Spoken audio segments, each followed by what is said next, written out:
गुरुदेव, आपके चरणों में कोटि कोटि प्रणाम। हे सदगुरुदेव भगवान, हम दोनों पति पत्नी भजन मार्ग में हैं और 6 महीने से आपका सत्संग सुन रहे हैं। प्रभु, इस शरीर से एक संतान पुत्री रूप में प्राप्त है। महाराज जी, कई बार लोग कहते हैं कि पुत्र का होना आवश्यक है, उसके बिना परम गति नहीं हो सकती। लेकिन हमें पुत्र का होना नहीं, संतान का होना। गृहस्थी में संतान को होना आवश्यक है, क्योंकि मान लो अगर वो पुत्री ना होती किसी की, तो तुम्हारी पत्नी कैसे बनती आके?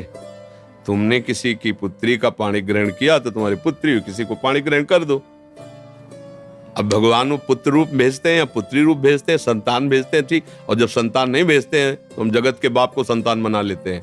बैठा लो गोपाल जी को, आओ तुम। वही प्रश्न है हमारे। हाँ, जगत के गोपाल जी, जगत के मालिक है ना, गोपाल जी को बैठा लाओ, क्योंकि कहते हो तुम जिस भाव से भजोगे मैं आ जाऊंगा। तो आओ तुम ही।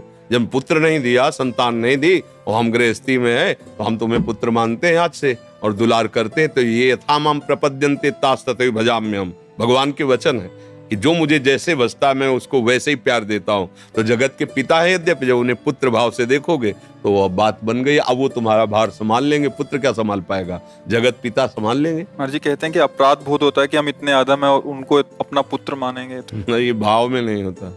जब हमारे भाव में आ गया कि हमारे पुत्र है तो अपराध बोध थोड़ी। जब सखा भाव हो जाता है थोड़ी तक अपराध हो गया। और अगर वो नहीं करते तो दबका देते सखाजन, जाकर नहीं आज से तुझे खेल से निकालते हैं हम। तेरे पास 2-4 लाख गौएं ज्यादा होंगी ना, तो बाबा का लाडला, कल से खेल में कन्हैया नहीं आएगा। तो जानते हो क्या करते हैं? कान पकड़ते हैं, अब गलती नहीं होगी, अब गलती नहीं। भाव का भगवान पोषण करते। ग्वारिया बाबा सिद्ध संत हुए हैं, उन्होंने प्रभु श्री कृष्ण को अपना यार माना, मित्र माना। बहुत समय हो गया, साक्षात्कार हुआ नहीं, भाव में रहते थे, बड़े महामहिम थे।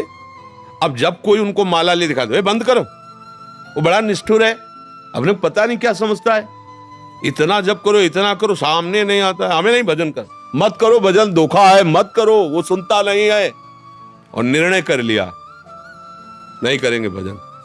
नहीं, अब देखो भजन का स्वरूप क्या उनके जागृत है। तू अपने को समझता है ना, नहीं करेंगे तेरा भजन, ये भजन नहीं हो रहा और क्या हो रहा है। बार बार भगवान से बातचीत, भगवान का चिंतन, नहीं बोलेंगे। किसी को भी भजन करते तो सब जानते थे कि बाबा भाव में रहते, इसलिए कोई अरे काहे को भजन करते हो, वो बड़ा निष्ठुर है, सुनते थे, बड़ा करुणामय, बड़ा निष्ठुर।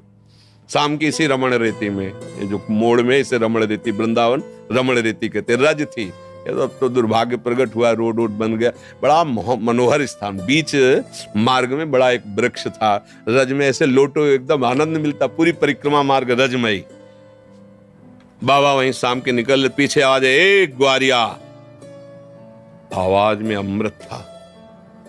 मुड़ के देखा, ऐसे सांवरे सलोने सरकार, नव किशोर अवस्था। भाग पड़े, ये तो मेरा यार है यार। दौड़ पड़े, जाके गले लगा। फिर ध्यान आया कि हमने तो नियम लिया था, इससे बात नहीं करेंगे, फिर हटे। अब प्रभु अचला पहन पकड़े ऐसे, ए बाबा सुन तो, तू नाराज काहे को है?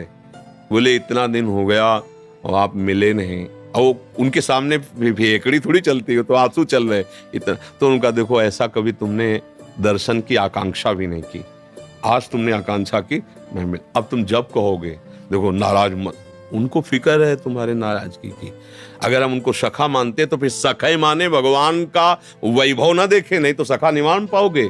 उनका वैभव ऐसा अनंत है कि फिर सखा तुम सोच पाओगे। अगर पुत्र मानना है तो केवल पुत्र ही भाव रखते हुए कि मेरा, और अगर उनके भगवान के भाव में जाओगे तो पुत्र क्या, मच्छर भी नहीं है उनके सामने, हम क्या है। अनंत ब्रह्मांडों का स्वामी, एक रोमकूप में करोड़ ब्रह्मांड, उन ब्रह्मांडों में इतने जीव, दिखरावा माते तीन अद्भुत रूप, अखंड रोम रोम प्रतिलागे, कोटि कोटि ब्रह्मांड, भला वो हमारे पुत्र हो सकते? ये ज्ञान की जरूरत नहीं है, ये यहाँ नहीं, ये यहाँ से होता है भाव, ये दिमाग से नहीं होता। दिमाग है तो वाराणसी वाला वेदांत पढ़ो, अगर इस मार्ग में चलना है तो यहाँ हृदय का विषय है। प्रभु कहते तुम जिस भाव से चलो, ऐसा नहीं कि ये मनमानी भाव, वात्सल्य भाव है ना, उपासना में वात्सल्य भाव है। कितने महापुरुष सिद्ध होकर के भगवान के इस भाव को प्राप्त हुए। तो हम भाव करें, मेरा लाला है मेरा, बस। अपना लाला कलेक्टर हो तो उसे कलेक्टर की तरह थोड़ी बैठा रहेंगे, हमारा लाला है, हम अपनी तरह सबके लिए भगवान है, लेकिन मेरे लिए गोपाल जी, मेरे लिए लाला है। अभी बात बन जाएगी, समझ में आई? महाराज जी कोटि कोटि प्रणाम। महाराज जी, हमने अपने घर के मंदिर में अपने माता पिता जी की छवि विराजमान करी हुई है, जो श्री जी के चरणों में चले गए हैं। कुछ लोग कहते हैं कि पितरों की छवि ठाकुर जी के साथ नहीं रखनी चाहिए, कृपया मार्गदर्शन करें। अगर आपकी भावना की हमारे ठाकुर जी हैं तो कोई परेशानी नहीं है। ठाकुर जी का रूप कैसा आपने मान लिया जैसा, सृष्टि कैसी आप जैसी देखो वैसी, समझ रहे ना भाई। एक पत्थर के टुकड़े में क्या है, कोई रूप है, कोई आकृति है, कोई उसमें। लेकिन हमको जब कि हमारी देवी जी हैं, हमारे भगवान, गांव में देखो ना अधिकतर जो है गांव के जो मंदिर हैं जिनमें पूजा वो सब ऐसे ही है और सारी कामनाएं पूर्ण होती क्योंकि उसमें भगवत भाव हो गया। अच्छा, जयपुर से, जहां जयपुर जोधपुर में श्री विग्रह तैयार किए जाते हैं वहां आप जाइए, पत्थर की शिलाओं को काट काट करके, मतलब हमने देखा है जैसे गोपाल जी की वो बड़ी छवि है ना पीतल की, तो ऐसे ऐसे दबा के रेती से ऐसे, अब वो जिस प्रक्रिया से तैयार कर रहे हैं, फिर इसके बाद जब अपने पंचामृत से स्नान करके अपने सिंहासन में विराजमान करते हैं तो हमें भाव आ जाता है ना, हमारे भाव से भगवान दिखने लगते हैं ना।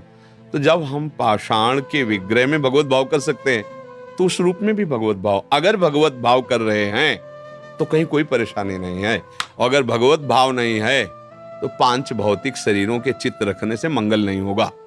बात समझो, हमारी बात समझना। आंतरिक ये सब नाशवान शरीर है, भगवान का शरीर सच्चिदानंदमय है और उनका है।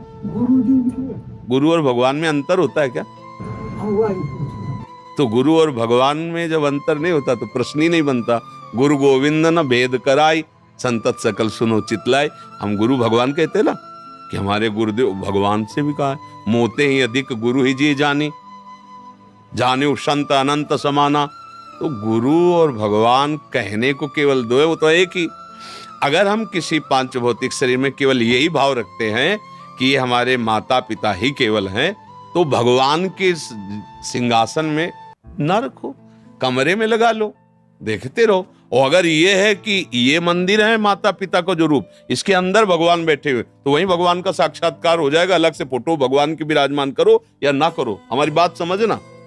केवल अपने माता पिता की छवि लगाई और मेरे भगवान है, रोज सेवा करो, आपको भगवत प्राप्ति हो जाएगी। क्योंकि आप किसकी सेवा कर रहे हो? भगवान। तो असली माता पिता वही है ना।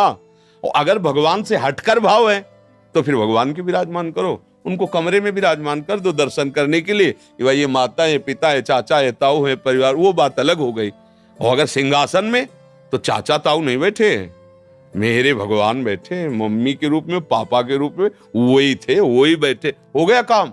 बस उनको जोड़ो, उनमें थे, उनमें है, उनमें रहेंगे। भाव करना है, भाव कर लिया तो पाषाण से भगवान प्रकट हो गए, खंबे से भगवान प्रकट हो गए, कुत्ते से भगवान प्रकट हो गए, भूत से भगवान प्रकट हो गए। तो माता पिता के चित्र से काहे नहीं प्रकट हो जाएंगे? काऊ से कहा जहां प्रभु नहीं वहां है, प्रकट हो जाए। पर बात समझना, हमारी आंतरिक बात समझ पाए। किसका प्रश्न था, आप समझ पाए? बस ठीक।